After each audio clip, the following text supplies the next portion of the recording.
गीता के पहला अध्याय का महत्व क्या है? श्री गीता उपनिषदों का सार है। महाभारत युद्ध के समय रणभूमि में भगवान श्री कृष्ण ने अर्जुन को जो ज्ञान दिया था वह गीता में बताया गया है। गीता में ऐसी बहुत सी बातें हैं जो मनुष्य को जीवन की कई कठिनाइयों को आसान बनाती है। इतना ही नहीं, गीता पढ़ने पर मनुष्य को बहुत सी नई जानकारियां भी मिलती है। साथ ही हर अध्याय के नियमित पाठ का अपना लाभ और महत्व है। भगवान शिव ने देवी पार्वती को गीता के पहले अध्याय के पाठ का महत्व जो बताया है वही यहाँ आपके लिए प्रस्तुत है। लेकिन गीता के पहले अध्याय के महत्व को जानने से पहले जान लीजिए श्रीमद् भगवद गीता के प्रथम अध्याय की खास बातें। गीता के पहले अध्याय का नाम अर्जुन विषाद योग है। इस अध्याय में कुरुक्षेत्र के मैदान में उपस्थित बंधुओं और संबंधियों को सामने देखकर अर्जुन के मन में उठे विषाद और मनस्थिति का वर्णन किया गया है, जिसे संजय धृतराष्ट्र को बताते हैं। एक समय पार्वती जी ने पूछा है, महादेव जी, किस ज्ञान के बल पर संसार के सब लोग आपको शिव कहकर पूछते हैं? मृगछाला ओढ़े और अपने सभी अंगों में शमशान की विभूति लगाए, गले में सर्प और नर मुंडों की माला पहने हुए हो, इनमें तो कोई भी पवित्र नहीं, फिर आप किस ज्ञान से पवित्र माने जाते हैं? तब महादेव ने उत्तर दिया कि हे प्रिय, सुनो, मैं गीता ज्ञान को अपने हृदय में धारण करने से पवित्र माना जाता हूँ। इस ज्ञान से मुझे बाहर के कर्म नहीं व्यापते।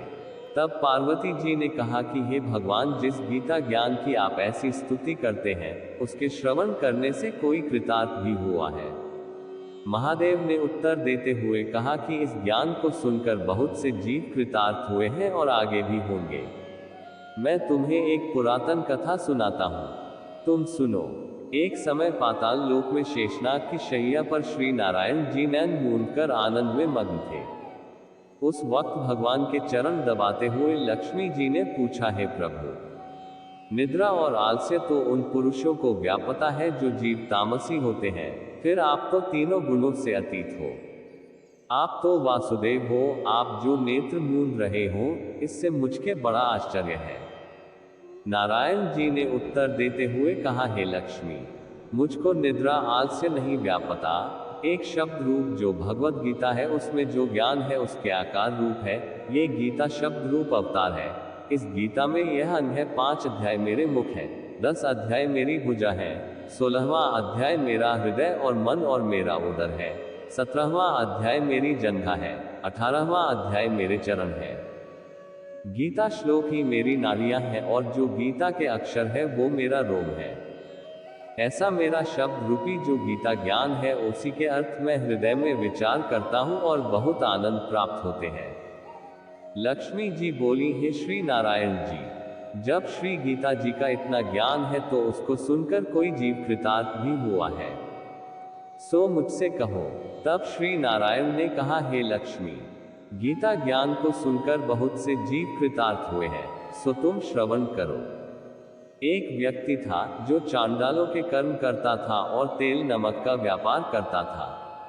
उसने एक बकरी पाली। एक दिन वह बकरी चराने के लिए वन में गया और वृक्ष से पत्ते तोड़ने लगा। वहां उसे एक सांप ने डंस लिया, जिससे वह तुरंत मर गया। मरने के बाद उसने बहुत से नरक भोगे और फिर उसका जन्म बैल के रूप में हुआ। उस बैल को एक भिक्षुक ने मोल लिया। वह भिक्षुक उस पर चढ़कर सारे दिन मांगता फिरे, जो कुछ भिक्षा मांग कर लाता वह उसे अपने परिवार के साथ मिलकर खाता और वो बैल सारी रात द्वार पर खड़ा रहता।